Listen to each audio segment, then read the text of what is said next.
Video opens with fast-paced, scratchy animation. A figure is slumped over a desk in a dark, rain-streaked room. The glow of a phone illuminates their face, showing a torrent of negative headlines scrolling past their vacant eyes. That slow, cold leak in the back of your skull. The one that whispers the same 3 words, over and over again, until they become the rhythm section of your life. What's the point? It's a sickness. A quiet plague for a quiet time. You see the world tearing itself apart at the seams, you see your own plans turning to rust and dust, and a part of you, a logical, reasonable part, just wants to lie down and let the rot take over. We're going to give that feeling a name tonight. We're going to call it the cynic's rot. It's the disease of the spectator. The slow death of the soul by 1,000 reasonable doubts. You are going to learn how to forge your own brand of unbreakable optimism. The animation shifts. The figure on screen looks up, their eyes now glowing with a defiant, blood-orange light. The title card slams onto the screen with a sound like grinding metal. Title: The Future is Awesome. The Psychology of Unbreakable Optimism ## Phase 2. The problem narrator. Let's talk about you. You wake up. The alarm is screaming murder, just like yesterday. Before your feet even hit the floor, your hand finds your phone. It's a reflex. A prayer to the black mirror. And the mirror answers with a sermon of failure. The economy is a dumpster fire. The planet is cooking itself. The politics are a circus run by sociopaths. And on a personal level, your own inbox is a minefield of demands and disappointments. Your to-do list from yesterday is mocking you. That dream you had? It's looking more and more like a delusion with every passing sunrise. You feel that weight settle in your chest. It's not just sadness. It's heavier than that. It's a kind of grim certainty. The certainty that any effort you make today is like trying to build a sandcastle in a hurricane. Pointless. So you armor up. You cloak yourself in cynicism. It's a smart move, right? If you expect nothing, you can't be disappointed. If you believe everyone is an idiot, you can't be betrayed. You predict failure, and when it arrives, you get to feel the cold, hollow satisfaction of being right. You nod to yourself. See? Told you so. You've become a prophet of doom. A very accurate prophet. But what does a prophet win when his only prophecy is decay? Here's the hidden cost. The fine print on your contract with cynicism. That armor? It doesn't just keep the disappointment out. It keeps everything else out too. Joy. Surprise. Connection. Hope. The cynic's rot doesn't just protect you from the world's pain. It amputates your ability to feel the world's beauty. It's a self-fulfilling prophecy. You believe the world is garbage, so you stop trying to clean it up. You believe your life is pointless, so you stop investing it with meaning. The rot whispers that you're a passive observer of a world on fire, and you obey. You sit down. You watch it burn. You forget that you're holding a bucket of water. Visuals shift dramatically. We are now in a grimy, neon-soaked cyberpunk city. The animation is more aggressive. We see a young woman, Aki, with a rusty chainsaw for one arm and crudely wired optics for eyes. She is grinning from ear to ear as she slices through a monstrous scrap metal robot. ## Phase 3. Solution narrator. But what if there was another way? The world of Chrome Heart is a hellscape. A post-collapse metropolis where the only growth industries are scavenging, cybernetic surgery, and murder. The air is poison, the water is toxic, and hope is the rarest commodity. And in the middle of it all, there is Aki. Aki lives in a shipping container. She eats nutrient paste that tastes like static. Her body is a patchwork of scavenged parts and scar tissue. And she is the most terrifyingly, relentlessly optimistic person in the entire godforsaken city. A broken mind retreating into delusion. But that's a surface-level reading. Aki is not naive. She's not ignorant of the horror around her. In fact, she sees it more clearly than anyone. Her optimism isn't a passive belief. It is not a feeling she waits for. It is a weapon. This is the core idea: aggressive optimism. Aggressive optimism is the active, and if necessary, violent rejection of despair. It is the conscious decision to treat hope not as a fragile flower to be protected, but as a sharpened shovel to dig your way out of the grave. It's founded on a few core principles. Let's break them down. First is the principle of the malleable future. The cynic sees the future as a fixed point. A destination we're all hurtling towards, a concrete wall at the end of a dark tunnel. For the cynic, the future is already written, and the book is a tragedy. Aki understands the truth. The future is not a destination. It's wet cement. It's a chaotic, undefined mess of potential. Every single action, every choice, every thought, is your hand, your foot, your entire being stomping a new shape into it. She screams, the future is awesome. Not because she has seen it and knows it to be true. She screams it because her screaming it, her believing it, is one of the forces actively making it awesome. It is a declaration of intent. A battle cry. She is not predicting the future, she is constructing it, one blood-soaked, joyful moment at a time. Second, the principle of micro-joys. When you live in hell, looking for heaven is a fool's errand. Focusing on the macro problem, the poisoned world, the corrupt system, the endless violence, is a guaranteed recipe for paralysis and despair. It's too big, you can't punch a system. Aki, the aggressive optimist, narrows her focus. Her philosophy is fueled by the small, the visceral, the immediate. The perfect, satisfying crunch of a mutant beetle's exoskeleton under her boot. The taste of a rare, scavenged can of peaches, juice dripping down her chin. The beautiful hum of a freshly oiled chainsaw motor. The split second of a perfectly aimed shot. These aren't distractions from her suffering. For Aki, these moments are life. They are the entire point. The cynic's rot tells you that small pleasures are meaningless in the face of great suffering. Aggressive optimism tells you that small pleasures are the only weapons you have against great suffering. They are your ammunition. They are real. The grand, terrible future is just a ghost story. It has tiny, whispering mouths all over its body. Narrator. Aki doesn't treat her bad moods as her own. She treats them as an invasion. A foreign entity. Think of it like this. Despair, hopelessness, cynicism, they aren't you. They are thought parasites. They squirm their way into your brain when you're tired, when you're weak, when you're afraid. They feed on your inaction. They whisper their reasonable poisons into your ear. Don't try. You'll only fail. Nothing matters. Just lie down. The more you listen, the more you stop moving, the fatter and stronger the parasite gets. It rewires your brain until its thoughts feel like your thoughts. Its voice sounds like your voice. An aggressive optimist treats despair like a home invasion. You don't reason with an intruder. You don't debate philosophy with a tapeworm. You identify it, you isolate it, and you violently expel it. You starve it of its food source, your passivity. You attack it with the one thing it can't survive, action. The whole philosophy is like this. Imagine you're a sculptor, and your material isn't a block of marble. It's a block of granite that is alive and actively trying to crush you. The cynic stands back and writes a brilliant essay on the geological composition of the block and the inevitability of being crushed. The passive optimist hopes the block will magically turn into a beautiful statue on its own. The aggressive optimist, Aki's kind of optimist, picks up a hammer and a chisel and starts smashing the ever-loving hell out of it. The art is just a happy byproduct of refusing to be crushed. ## Phase 4. The application narrator. So, the theory is sound. Forged in the gutters of a fictional hell. But how do you apply it here? In the quiet, carpeted hell of normal life?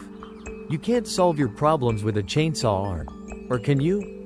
Metaphorically, of course.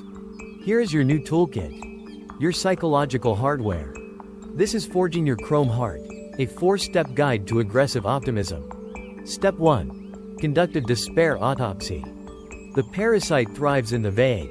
It loves grand, sweeping statements like, everything sucks, or, I'm a failure. These statements are too big to fight. They're fog. So, you become a surgeon. When you feel that cold dread creeping in, stop. Grab a piece of paper, or the Notes app on your phone, and perform an autopsy. Isolate the specific thought parasite. Drag it out of the fog and into the harsh, fluorescent light. Don't write, I'm overwhelmed by work. That's the parasite's voice. Write, I am afraid to start the quarterly report because I think my boss will criticize my data analysis. Don't write, my life is going nowhere. Write, I feel stagnant because I haven't learned a new skill in 6 months, and I'm comparing myself to my friend who just got a promotion. Give the monster a specific name and address. Look at it, written down in black and white. See it for what it is. Not a fundamental truth about reality, but a single, pathetic, frightened thought. A tiny slug. Once you see it, you can step on it. Step 2. The 5-minute assault. Remember, the parasite feeds on inaction. Its greatest fear is momentum. So your job is to declare war through movement. Choose one, single, ridiculously small physical action that is even remotely related to the problem you just identified. And you will do it for just 5 minutes. Set a timer. That's a direct order. If the parasite is telling you your house is a disgusting mess and you'll never clean it, you will wash 1 dish. Or you will pick up 5 pieces of clothing off the floor and put them in a hamper.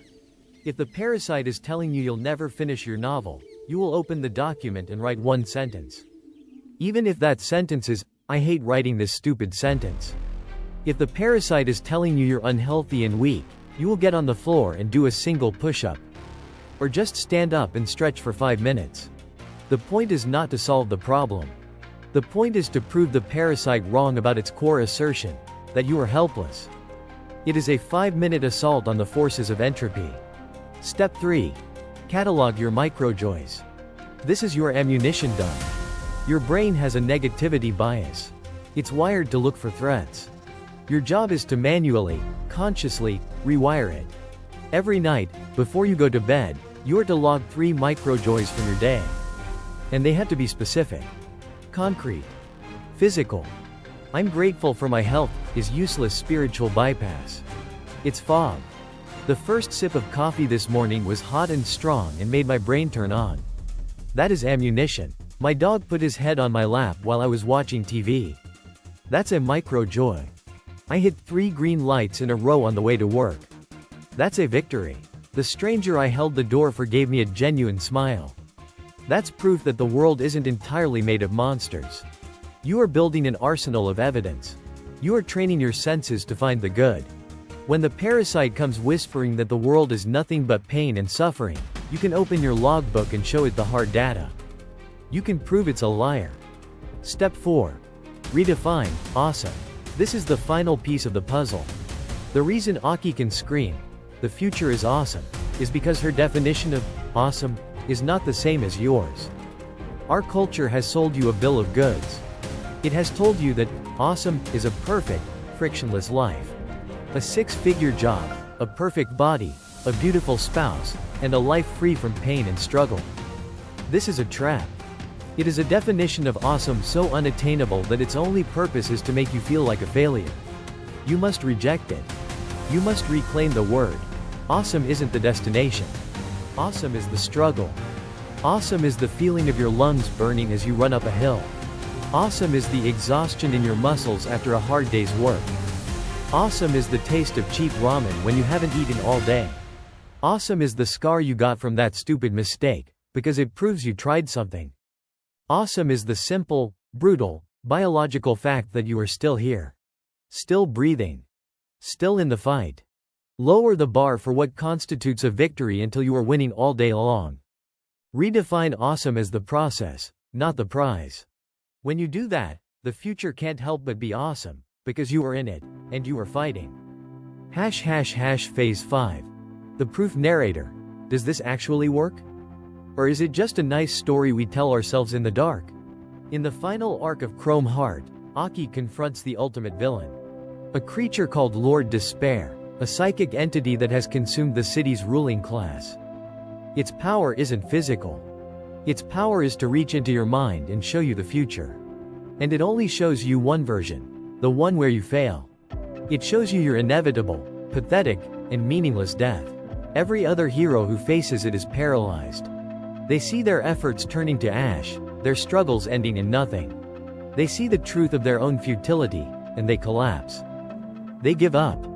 The cynic's rot wins. Lord Despair shows Aki her future.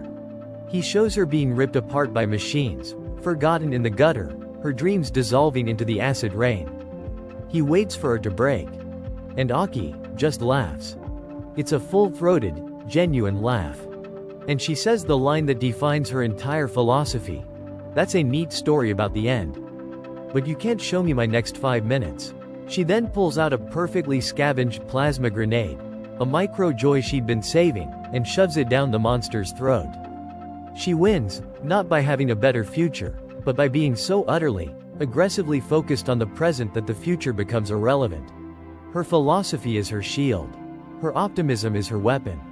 This isn't just fiction. This is a documented survival strategy from the darkest chapter of human history. Viktor Frankl, an Austrian psychiatrist and a survivor of the Holocaust, wrote a book called Man's Search for Meaning. In it, he described his observations from inside the concentration camps. He noticed something profound. The people most likely to survive were not necessarily the youngest or the physically strongest. They were the ones who managed to hold onto a sense of meaning, a purpose. They were the ones who could find a micro-joy in giving their last crumb of bread to someone weaker. The ones who found meaning in the memory of a loved one. The ones who dreamed of one day being reunited with their family, or finishing a book they were writing. Frankl wrote that, everything can be taken from a man but one thing. The last of the human freedoms, to choose one's attitude in any given set of circumstances, to choose one's own way. That choice, that is aggressive optimism. It's not about pretending things aren't horrific. They were, and they are. It's about deciding that your inner response to that horror will be one of defiance, not submission. The logic is simple and brutal. Cynicism is easy. It is the path of least resistance. It's a comfortable intellectual armchair from which you can watch the world burn. It requires no courage, no effort, no creativity. It is a philosophy of surrender. Aggressive optimism is hard. It requires discipline. It requires you to fight your own mind, to argue with your own instincts. It is an act of rebellion against the heat death of the universe. Which side do you want to be on? The side of entropy and decay? Or the side of the defiant, screaming, laughing life that refuses to lie down?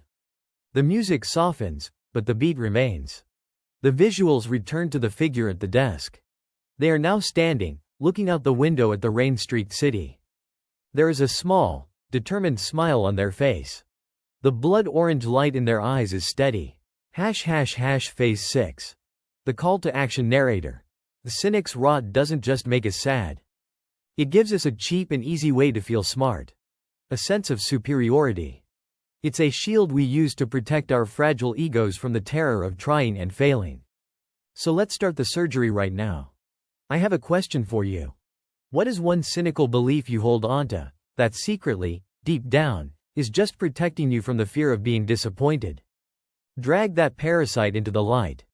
Confess your beautiful, cowardly thought in the comments below. Let's perform an autopsy together. And if you're tired of being a spectator to the decay, if you're ready to pick up a hammer and start smashing, then join the Manifesto. We are the archive of the anxious, the philosophers of the forgotten, the artists of the mundane apocalypse. We're building a toolkit for survival. Hit subscribe, and join the fight. Finally, now that you've learned how to wage war on despair, you need to understand the collaborator within your own walls. The voice that tells you that even if you win, you don't deserve it. It's time to confront your inner traitor. The next logical step in your training is our deep dive on the imposter syndrome, the saboteur in your skull. Click the video on your screen right now.